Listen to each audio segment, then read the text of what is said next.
नमस्कार प्रणाम। मैं आपका अपना विशु राय हाजिर हूँ जुर्म की दुनिया की एक बेहद ही रोचक और खौफनाक कहानी के साथ। रोचक इसलिए साथियों कि उसमें कुछ ऐसी चीज़ें भी होती हैं जो बेहद रोचक होती हैं और कुछ ऐसी भी हरकतें होती हैं जो बेहद खौफनाक होती हैं, जिसको सुनकर लोगों को यकीन नहीं हो रहा था कि एक अपना ही व्यक्ति अपनों के साथ ऐसी हरकत कर सकता है। साथियों, कुछ साथियों ने कमेंट भी किया था और मुझे इंस्टाग्राम पर मैसेज भी किया था और उनसे मेरी बात भी हुई थी। जो मेरे सब्सक्राइबर हैं उन्होंने मुझे सलाह दी कि आप कुछ अलग तरह की डाकू वगैरह की कहानी लेकर आइए, किसी अपराधी की कहानी लेकर आइए। तो साथियों, उन लोगों ने यह भी मुझसे कहा कि नाजायज़ संबंधों की कहानियाँ आप मत लेकर आया करिए, अच्छा नहीं लगता है। लेकिन जब मैंने पोल किया तो उसमें 70% लोगों ने कहा कि हम लोगों को ऐसी ही कहानी पसंद है। जो आजकल समाज में ऐसी घटनाएं घट रही हैं नाजायज़ संबंधों में, जो अपनों को लोग धोखा दे रहे हैं, ऐसी ही कहानी उन्हें चाहिए, ऐसी ही घटनाएं उन्हें सुनना अच्छा लगता है। तो साथियों, उसी पोल को देखते हुए मैं आज फिर एक ऐसी कहानी लेकर आया हूँ जिसे सुनकर आपको भी शायद यकीन ना हो। दरअसल साथियों, मैं बात कर रहा हूँ छत्तीसगढ़ के रायपुर की। रायपुर के ही क्षेत्र में एक कॉलोनी में एक परिवार, बेहद हंसता खेलता परिवार रहता है, शाहरुख का परिवार। शाहरुख के परिवार में उसका एक भतीजा रहता वासिद। वासिद और शाहरुख में सिर्फ इतना ही अंतर रहता है चाचा भतीजे में कि वासिद 20 साल का रहता है और उसका जो चाचा रहता है वह 32 साल का रहता है। पिता की बहुत पहले मौत हो चुकी थी। वो अक्सर कर अपने चाचा के पास ही रहता था और उसकी माँ अपने मायके में रहती थी, तो मायके से चाचा के पास आता जाता था, शाहरुख के पास। इसी दौरान एक दिन वह एक काम से एक दोस्त के साथ एक कमरे पर जाता है। जब उस कमरे पर जाता है तो वह देखता है कि घर काफ़ी अच्छा है।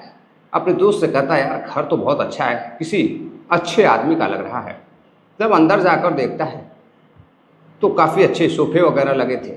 वह काफ़ी खुश रहता घर को देखकर और तभी उसमें से एक बेहद ही खूबसूरत लड़की, बिल्कुल परियों जैसी, पानी पीने के लिए एक प्लेट में ग्लास वगैरह में पानी वगैरह लेकर आती है। और जब उस लड़की को वह देखता है तो वह सिर्फ देखने लगता है और मुस्कुराने लगता है। वो लड़की भी उस लड़के को देखती है। लड़का भी बेहद हैंडसम रहता, जो वासिद रहता। दोनों को एक दूसरे को दोनों देखने लगते हैं और अंदर ही अंदर पसंद करने लगते हैं। अब जब वहाँ से वासिद जाने लगता है तो अपने दोस्त फरहान से पूछता है कि फरहान, यार ये किसका घर था? ये जो लड़की आई थी ये तुम्हारी कौन लगती है? तो बताता है कि उसके खाला की लड़की है।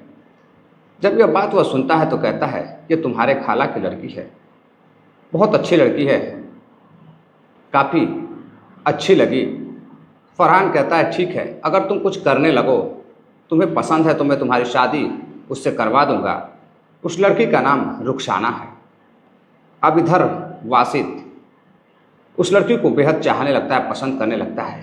फरहान को लेकर वह कई बार अपने दोस्त के साथ उसके मासी के घर जाता था और उस लड़की से मिलता था। लड़की भी अब उसकी काफ़ी अच्छी दोस्त बन चुकी थी। दोनों घर पर बातचीत करते थे। लड़की कहीं बाहर नहीं जाती थी। अब रुखसाना घर में ही रहती थी। इधर वासिद मिलने के लिए फरहान के साथ बहाने बनाकर खाला के घर उसके जाया करता था, लड़की से मिलता था।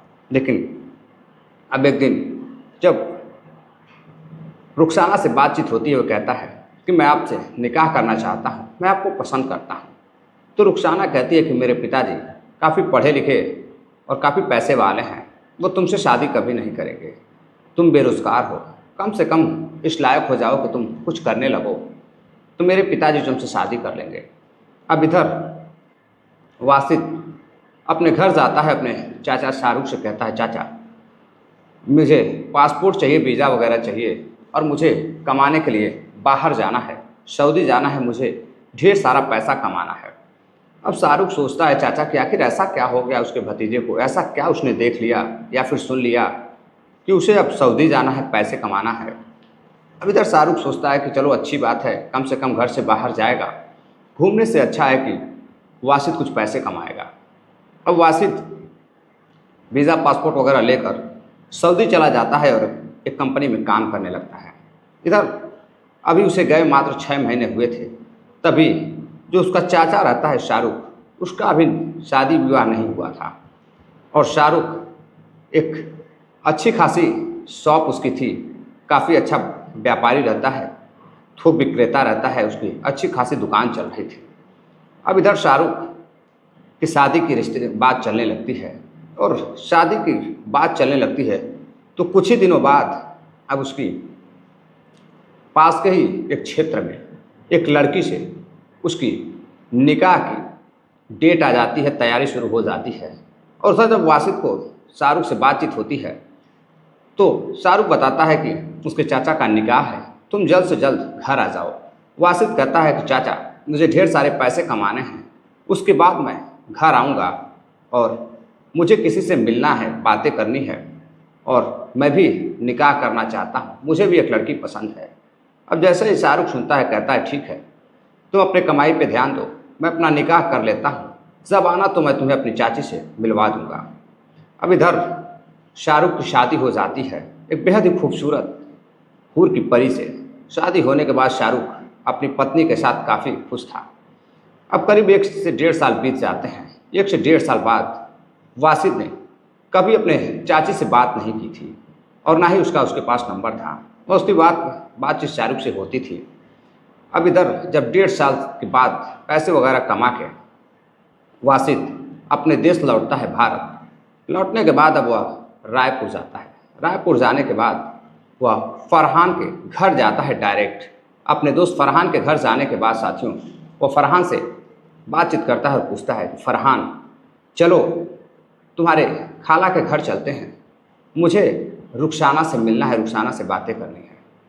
तभी फरहान कहता है कि भाई तुमने देर कर दी, उसके पिताजी ने उसकी शादी कहीं और कर दी। अब यह बात सुनते ही वह टूट जाता है। अब वासिद टूट जाता है और उसी के घर बैठकर रोने लगता है। अब उसे समझ में नहीं आ रहा था कि जिस लड़की को चाहता था उसकी शादी आके किसी और से कैसे हो गई। अब वह बेहद परेशान था। अब इधर जो रुखसाना रहती है उसके घर वाले काफ़ी कड़क रहते, उसके पिताजी काफ़ी रूल रेगुलेशन के टाइट रहते, जो वह कहते वह बेटी करती। बेटी के पास फ़ोन भी नहीं रहता, बेटी किसी से रुखसाना बातें भी नहीं करती थी। अब शादी हो जाने के बाद रुखसाना अपने पति के शौहर के साथ रहती। अब इधर जब लड़का फरहान से बातचीत करके जब सुनता कि उसकी प्रेमिका की शादी कहीं और हो गई है, जिसके लिए वह सऊदी कमाने के गया था, पैसे कमाने के लिए गया था, अब वह टूट जाता है तो अब बैठकर शराब का नशा करता है। शराब का नशा करने के बाद, सेवन करने के बाद अब फरहान से कहता है कि फरहान मैं अपने घर जा रहा हूँ, अब मेरा मन नहीं लग रहा है और मैं यहाँ कभी नहीं आना चाहता। अब वो अपने माँ के घर जाता है, अपने मामा के घर जाता है, मायके जाता है माँ के। वहाँ जाने के बाद माँ के पास रहता, माँ से बातचीत करता। माँ उससे कहती है कि वासिद तुम काफ़ी अच्छा पैसा रुपया कमा रहे हो, अब तुम्हारी क्यों ना निकाह कर दिया जाए, शादी कर दिया जाए। अब इधर वासिद अपनी माँ से कहता है कि माँ मुझे किसी से शादी नहीं करनी है, अब मैं फिर से सऊदी जाना चाहता हूँ, मुझे अब यहाँ अच्छा नहीं लगता, मुझे कुछ भी अच्छा नहीं लग रहा है। तभी उसकी माँ को कहीं से पता चल जाता है कि उसका लड़का आजकल खोया खोया रह रहा है और काफ़ी परेशान है। तब उसकी माँ अपने बेटे से पूछती है बेटा आखिर ऐसा क्या हुआ है, तुम इतने दिनों बाद अपने देश अपने घर वतन लौटे हो और तुम इतने खोए खोए क्यों हो, क्यों परेशान हो, लोगों से अच्छे से बातें भी नहीं करते हो। तो बताता है कि माँ मैं एक लड़की से बेहद प्यार करता था, मुझे पसंद थी, और जब मैं उस लड़की से शादी करना चाहता था तो उसकी शादी कहीं और हो गई है। तभी शाहरुख फ़ोन करता है अपने भतीजे वासिद को और कहता है कि वासिद आओ आज घर पर कुछ प्रोग्राम है, आओ मैं तुम्हारी चाची से मिलवाता हूँ। अब इधर शाहरुख मटन चिकन वगैरह बनाता है घर पे, और इधर वासिद भी अब चाची से मिलने के लिए ललायत था। शाम होती है, वासिद जो है शाहरुख अपने चाचा के घर पहुँचता है। साथियों पहुँचने के बाद खाना पीना खाने के बाद जैसे ही बाहर से अंदर एंट्री करता है, इंटर होता है वासिद, वैसे देखता है कि बेहद ही खूबसूरत लड़की घर के कमरे में जा रही है और उसके सर पर पल्लू वगैरह रहता है, वह सही से देख नहीं पाता है। अब शाहरुख आवाज़ देता है कि वासिद जाके अपने चाची से अंदर मिल लो। अब वासिद काफ़ी बेकरार रहता है चाची से मिलने के लिए।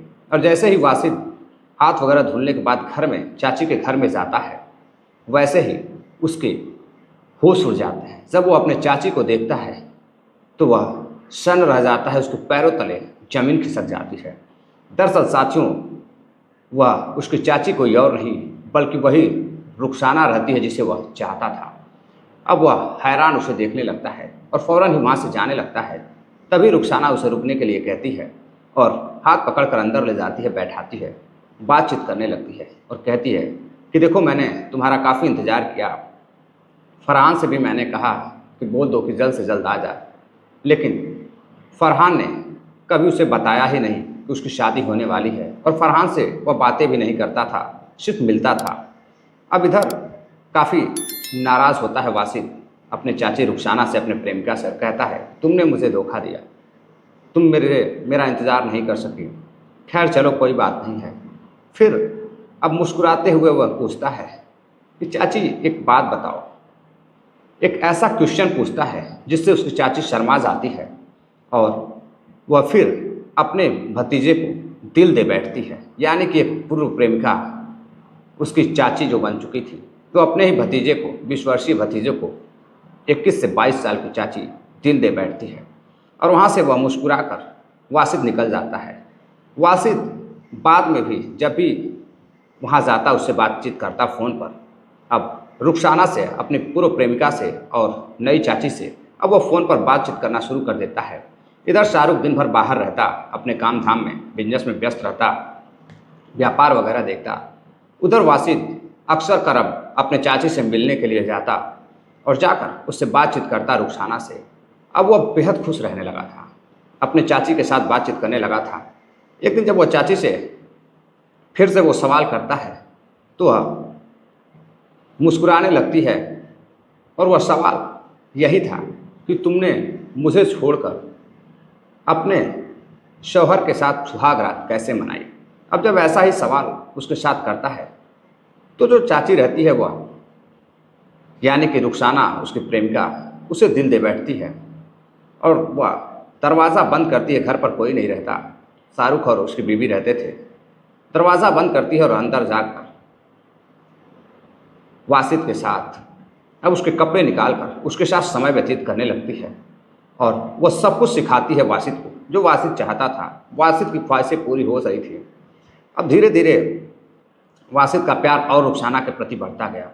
अब इसी तरह कई बार जब भी चाचा उसके बाहर जाते शाहरुख, तो वासिद जाकर उसके साथ फिजिकली हो जाया करता था। वो अपनी पूर्व प्रेमिका को पाकर बेहद खुश था।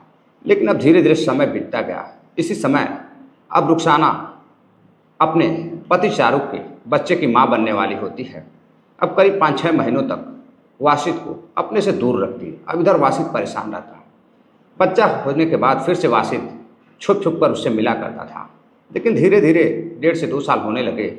अब इधर वासिद के घर वाले वासिद की शादी करना चाहते थे और उधर जो रुखसाना रहती, वह अब अपने भतीजे, अपने पूर्व प्रेमी वासिद से एक दिन कहती है कि वासिद, मैं तुमसे शादी करना चाहती हूँ, मैं तुमसे निकाह करना चाहती हूँ, मैं चाहती हूँ कि मैं तुम्हारे चाचा को तलाक दे दूँ, क्या फिर मैं तुमसे शादी कर लूँ।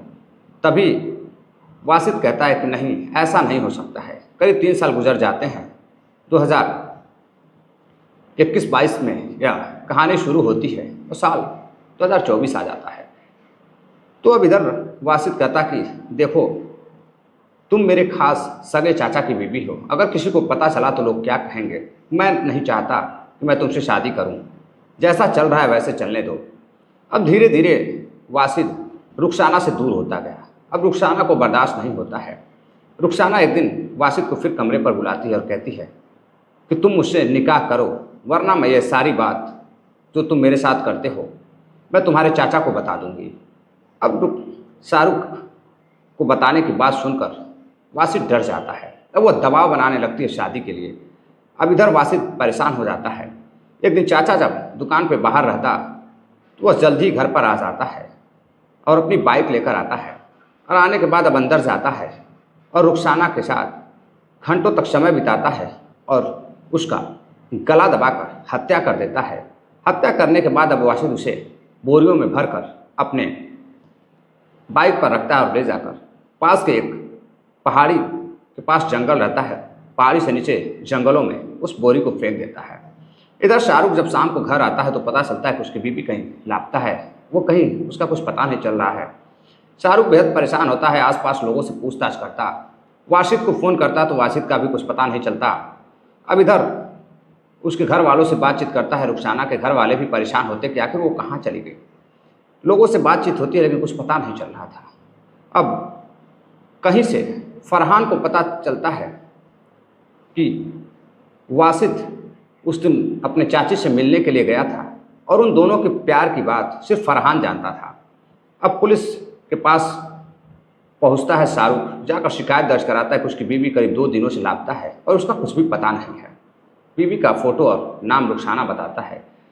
अब इधर पुलिस जांच पड़ताल करती है और जब रुखसाना की कॉल डिटेल्स निकाली जाती है तो उसमें वह उस दिन जिस दिन गायब होती आखिरी कॉल वासिद का था, वासिद से बातचीत उसकी हुई थी। अब इधर वासिद से पूछताछ होती है तो वासिद कहता है मैं घर पर आया था लेकिन चाची से मिलने के बाद मैं चला गया। अब वासिद की चेहरे को देखकर फरहान को शक होता है।